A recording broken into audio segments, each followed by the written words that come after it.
gonna go let her eat. It's lunchtime. Gotta let her eat.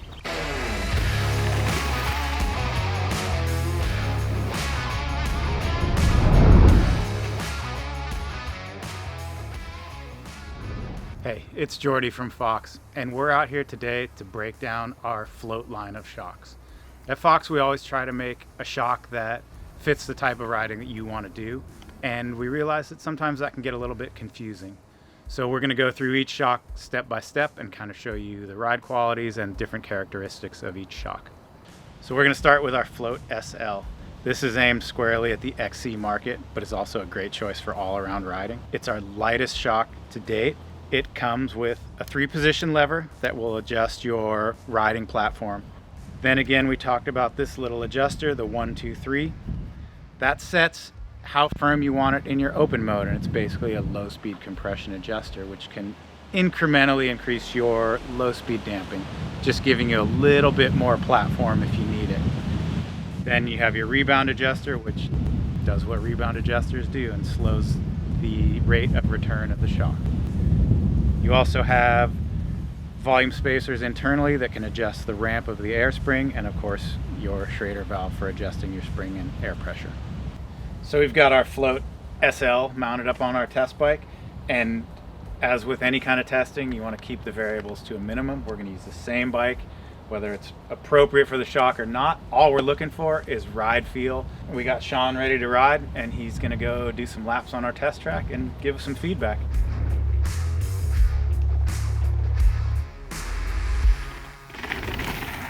It's a very lively shock. I took some time and repeated a couple sections playing with different positions on the 3-position lever, and I really liked how you could fine tune like just how much platform you wanted there. For this terrain, I was, especially descending, I was just preferring open number 1, like just wide open. But for the climbs, to be able to flip it to the firm mode, I felt like the power transfer was like a fair bit, like notably stiffer than what I'm used to with the shock I usually run on this bike, which is a little bit bigger of a shock. But overall, I was really impressed. Like, you know, to be honest, I kind of expected riding this shock that it would feel more like an XC bike or something like that, and it kind of did in the good ways. But I was still able to get through some of those rocks with like really smooth with more speed than I was expecting. So I was really impressed with kind of the all-around nature of it that you alluded to. That's one thing to keep in mind, that while these things are targeted at a specific function, they really do everything really incredibly well. Yeah. And it's a big part of it is just being honest about what you prefer. Yep. If you ride XC trails, you don't need a downhill shock. It's not going to improve your experience. Yep. Yeah, it's the like really way. I think it performed a lot better as a trail shock than I was kind of expecting it to, thinking of it as like very much optimized for XC, which was exciting, and it was cool to run through all the features and see how it felt. And I'm excited to go up to the next one and compare and have a little bit more something to contrast off of. Next up, we're going to go with the Float shock, and you'll notice this shock's a little bit bigger. If you look at the body, it's a slightly larger diameter. It's got a larger piston, a little more oil flow in there. If you see it next to the SL, you can tell that it's quite a bit bigger. And this shock allows us to run a larger piston, to have more quality compression damping. And where the Float SL is aimed more straight at the cross-country segment, this shock is aimed more at the trail bike segment. Whereas each shock can do the other's job, you can kind of pick which side of that you want to land on. The lever goes from a 3-position to a 2-position, so it's still got your open and then your firm mode. You still have your 3-position open adjust, which sets your low speed compression, and you got your rebound adjuster, your air valve, and volume spacer tunability.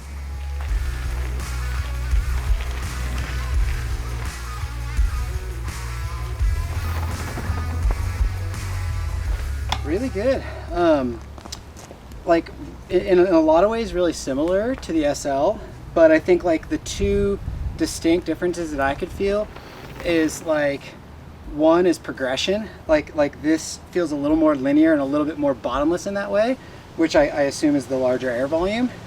And then it kind of just has like just notably less platform overall. So like maybe you lose the tiniest little bit of edge as far as like out of the saddle pedaling or climbing up something really steep where you're putting down a lot of power. but just ever so slightly. And I guess the flip side of that is like on the descents, it felt like it conformed a little more to the terrain and was holding my line a little bit better. But overall, like really similar, just like you could really feel that it's just like one more click up the line in terms of like aggressive style riding versus just like trail riding versus XC riding. Yeah, it took a second getting used to the big throw of the 2 position, but then I kind of realized versus the 3 on the blue lever, the lockout lever. But it's kind of nice because then you're like, there's 2 modes, right? It's either open or it's firm, which kind of also aligns to the style of riding you want to do on this shock. Like you're probably going up or down, whereas like in an XC environment where you're kind of going up and down, you might want that middle mode. So at first I was a little worried that I might miss that mode, but I don't think for this application, I actually think the 2 position is what you want.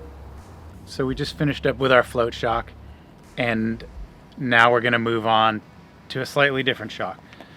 This is the Float X. As you can see, it's got a reservoir, or some people call it a piggyback. So with these resi shocks, we're actually running a secondary compression circuit, or a base valve, which lets us spread out those compression forces. You can run a much lower IFP pressure, which makes for a much more supple ride with the shock, a little bit better grip. It also lets you run a more focused compression adjuster. We have a 12-click compression adjuster to really fine-tune that ride and kind of adapt for different bikes and different riders. You also have your rebound adjust, and as usual, you have your volume spacer adjustment for the air spring. So with the previous 2 shocks, you could kind of see that they were geared more towards the pedaling side of things, with adjustments that make efficiency more important. Now we're getting into the realm of more gravity-focused shocks. They're larger, a little bit heavier, more oil flow, and the adjustments are more aimed towards finely tuning that descending aspect of your ride.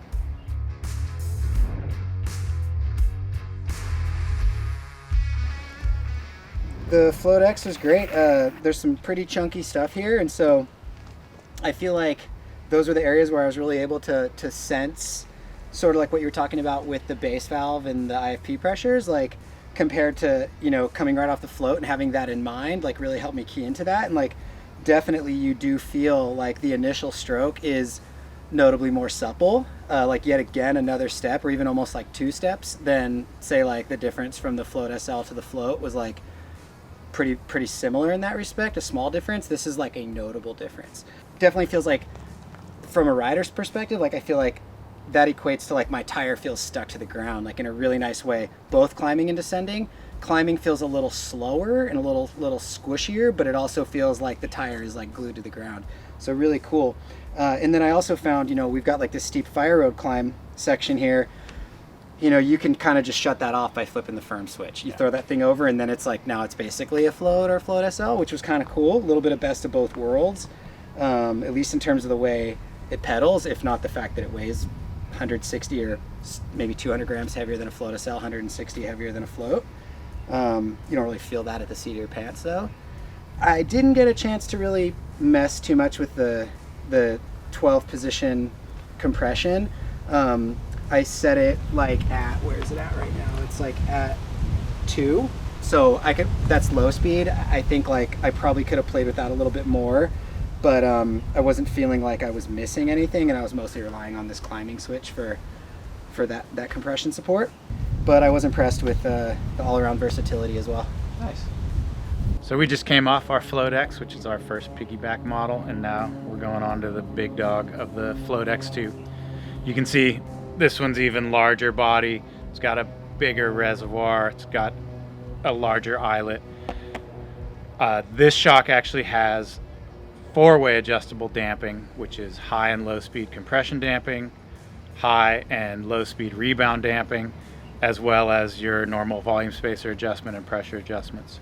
This shock is designed for straight up downhill and EWS gravity focused riding.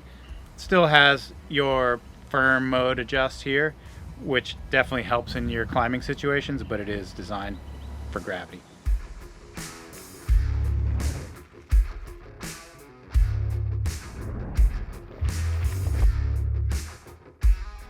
Wow. Yeah, so I feel like, I'm trying to think of like the clearest way to say this, like all the shocks up till now, it's like this very clear step. you know, a little gnarlier kind of a thing, a little more trail, a little more gravity.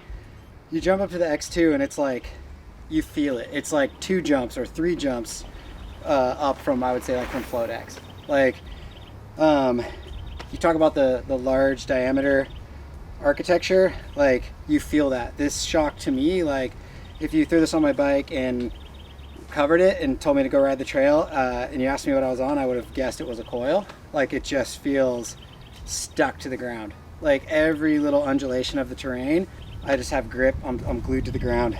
I played with the climbing lever on some of the punchy climbs, and I feel like it helps for sure, but it doesn't feel as aggressive as some of the 2-position switches on the other shocks. Like it slows things down a little bit and stiffens it up a little bit, but it's still, I feel like you can still feel the nature of this shock, like I was just describing, this really supple shock.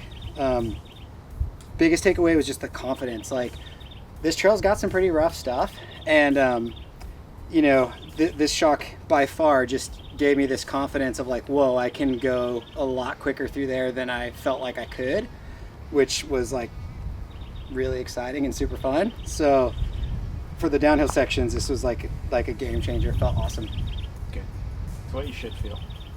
So now that we've run you through the 4 options of float shocks and some of the features and attributes of those, we hope that's helped you narrow down the choice that you'd like to make for what kind of riding you do. If you have any further questions, just leave them down below, and thanks for watching.